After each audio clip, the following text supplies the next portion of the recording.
ఇప్పుడున్న పరిస్థితుల్లో సిఎస్కే కి మ్యాచ్ ఎంత ఇంపార్టెంట్ అంటే ఈ మ్యాచ్ కనుక సిఎస్కే ఇన్ కేస్ ఓడిపోతే ప్లే ఆఫ్స్ గురించి ఆలోచించడం వేస్ట్. ఎందుకంటే నెక్స్ట్ ఉన్న 2 మ్యాచ్లు టైట్ మ్యాచ్లు, ఒకటి హోమ్ లో ఒకటి అవేలో ఉంది. బట్ స్టిల్ అవి 2 గెలవడం చాలా కష్టం. ఇప్పుడు చేతిలో ఉన్న ఈజీ ఛాన్స్ ఎల్ఎస్జీ మీద గెలవడమే. బట్ ఇటు ఎల్ఎస్జీ విషయానికి వస్తే ఎల్ఎస్జీ వాళ్ళ హోమ్ గ్రౌండ్ లో ఒక్క మ్యాచ్ గెలిచింది, అది ఆర్సీబీ మీద గెలిచింది. సో ఆ కాన్ఫిడెన్స్ అయితే కొంచెం ఉంటది వాళ్ళకి. అండ్ మళ్ళీ ఇప్పుడు వాళ్ళ హోమ్ గ్రౌండ్ లో సిఎస్కే మీద ఆడబోతున్నారు. ప్రీవియస్ మ్యాచ్ చెన్నైలో అండ్ మ్యాచ్ ఓడిపోయారు మంచి స్కోర్ చేసి. ఇప్పుడు వాళ్ళ హోమ్ గ్రౌండ్ లో ఆడుతున్నారు కాబట్టి వాళ్ళు గెలవాలని కోరుకుంటారు. అండ్ ఎల్ఎస్జీ టీమ్ కాంబినేషన్ బాగానే సెట్ అయింది, బౌలింగ్ కూడా బాగానే వేస్తున్నారు. ఇంకొంచెం అటు ఇటుగా చేంజెస్ కానీ చేసుకుంటే ఖచ్చితంగా ఎల్ఎస్జీ కూడా మంచి బౌలింగ్ లైనప్ కనిపిస్తుంది. సో ఈ విధమైన కాంబినేషన్స్ తో ప్లే ఆఫ్ కి చాలా దగ్గరలో ఉన్న చెన్నై సూపర్ కింగ్స్ ఎల్ఎస్జీ ఓడిస్తుంది అంటారా? ఈ మ్యాచ్ లో ఇంజురీతో జేమీ ఓవర్టన్ కూడా దూరం అవుతున్నాడు. జేమీ ఓవర్టన్ లేని బౌలింగ్ లైనప్ అంత స్ట్రాంగ్ గా ఉంటుందంటారా? ఈ మ్యాచ్ గురించి డిస్కస్ చేసుకుందాం. Let's get into the video.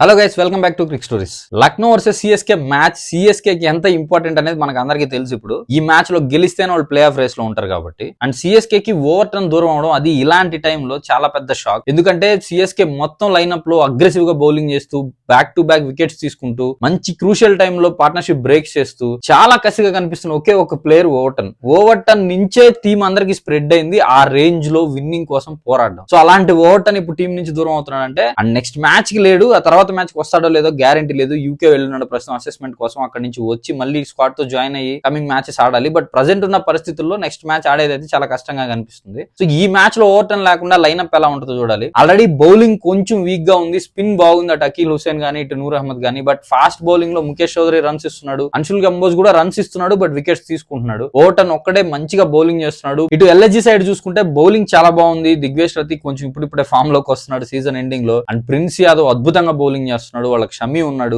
Only వాళ్ళ బ్యాటింగ్ బౌలింగ్ రెండు సేమ్ టైమ్ లో కనెక్ట్ అవ్వట్లేదు. కనెక్ట్ అయిన రోజు ఆపోజిట్ టీం చాలా వన్ సైడ్ గా గెలుస్తుంది. సేమ్ మొన్న చెన్నైలో మ్యాచ్ జరిగినట్టే. సో ఒకవేళ వాళ్ళు కానీ కనెక్ట్ అయితే ఈ మ్యాచ్ లో అండ్ హోమ్ గ్రౌండ్ లో గెలవాలని ఎవరుకుంటే చెప్పండి. లాస్ట్ మ్యాచ్ లో ఆర్సీబీ మీద గెలిచారు. సో ఆల్మోస్ట్ 5-6 మ్యాచెస్ ఓడిపోయి ఆర్సీబీ మీద గెలిచారు లాస్ట్ మ్యాచ్. అండ్ నెక్స్ట్ ఇది మళ్ళీ హోమ్ గ్రౌండ్ లో మ్యాచ్. సో వాళ్ళు గెలవాలని గెలిచి ఫినిష్ చేయాలనుకుంటారు. సో ఖచ్చితంగా వాళ్ళు ఒక రివెంజ్ మోడ్ లోనే ఉంటారు అనమాట. అండ్ ఇంకో న్యూస్ ఏంటంటే ఎంఎస్ ధోని ఈ మ్యాచ్ ఆడతాడేమోనని ఒక చిన్న బజ్ అయితే నడుస్తుంది సోషల్ మీడియాలో. అంటిల్ లాస్ట్ మూమెంట్ వరకు ఇప్పటికైతే క్లారిటీ లేదు ఏం జరుగుతుందో. ప్రెసెంట్ అయితే లక్నోకి వెళ్ళలేదనే న్యూస్ నడుస్తుంది. మరి చూడాలి. ధోని ఒక్క మ్యాచ్ ఆడినా చూడడానికి చాలా మంది ఫ్యాన్స్ వెయిట్ చేస్తున్నారు. అండ్ ప్లేయింగ్ లెవెన్ విషయానికి వస్తే మనం మాట్లాడుకున్నట్టు ఇటు సైడ్ ఓవర్టన్ లేడు. ఎల్ఎస్జీ ప్రాబబ్లీ సేమ్ టీమ్ తో రావచ్చు. మేబీ వాళ్ళు ఏదైనా ఫాస్ట్ బౌలర్ ని ఇంక్లూడ్ చేసుకోవాలనుకుంటే ఇంపాక్ట్ ప్లేయర్ ఇంక్లూడ్ చేసుకునే ఛాన్సెస్ ఉన్నాయి. అండ్ బ్యాటింగ్ పిచ్ గానే ఉండబోతుంది లక్నో. సో ఖచ్చితంగా మంచి స్కోర్ 200+ స్కోర్ ఈజీగా చేజ్ చేసే అవకాశాలు ఉంటాయి. సో ఎవరు ఫస్ట్ బ్యాటింగ్ ఆడినా 220 స్కోర్ మినిమం కొట్టాలి, లేకపోతే కొంచెం డిఫెండ్ చేసుకోవడం కష్టమే. ఇంకా మ్యాచ్ అప్స్ విషయానికి వస్తే ఓపెనింగ్ చాలా స్ట్రాంగ్ గా కనిపిస్తుంది లక్నోకి. మిచెల్ మార్ష్ గానీ, ఇంగ్లీష్ గానీ, ఆ తర్వాత పూరన్ గానీ, సో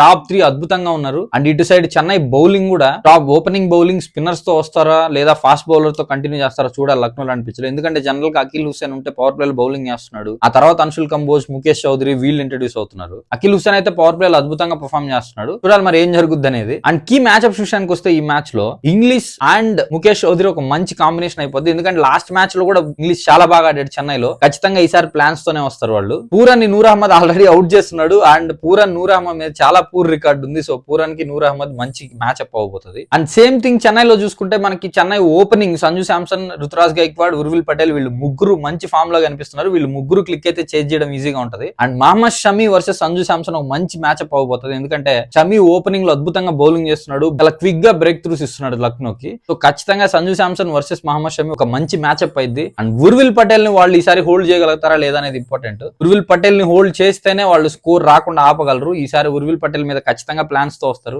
ఈ మ్యాచ్అప్స్ లో ఏది బెటర్ మ్యాచ్అప్ అయింది, ఎవరు గెలుస్తారనేది చూడాలి. ఈ మ్యాచ్ లో ఎవరు గెలుస్తారు మీరైతే కమెంట్స్ లో చెప్పండి. It's about the video. Please like, share and subscribe to Crick stories.